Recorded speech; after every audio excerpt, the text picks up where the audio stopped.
Popular social media critic Vincent Martins Otte, also known as VeryDarkman (VDM), has released a video of late singer Mohbad Aloba and his wife Wunmi Aloba in a heated argument. The video, which has never been seen before, has sparked mixed reactions online. VDM shared the video on his Instagram page where Wunmi could be heard speaking angrily to Mohbad. According to him, the video made him feel uncomfortable because it suggested that Mohbad was treated unfairly by those around him. He claimed that Mohbad's wife, friends, neighbors, and record label all took advantage of the late singer. He also hinted that if the video had been longer, it might have shown Wunmi physically attacking her husband. VeryDarkman further accused Wunmi of not being truthful about Mohbad's death. He questioned why she had waited 2 years before revealing important details. He urged anyone with more videos to release them and called for Wunmi to be interrogated.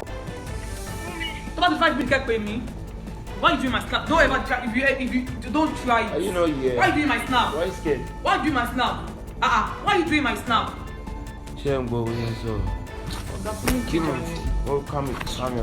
This girl needs to be interrogated, he insisted. He also mentioned that he plans to interview Sam Larry, a man linked to previous attacks on Mohbad after Ramadan. The controversy surrounding Mohbad's death continue to generate discussions. While some believe the new video raises serious questions, others argue that it is normal for couples to have disagreements. Meanwhile, VDM has previously stated that he believes Wunmi is 70% innocent, but insists that she should be questioned further. The case remains open as Nigerians wait for more details to emerge. Please stay tuned to NaijaNews TV.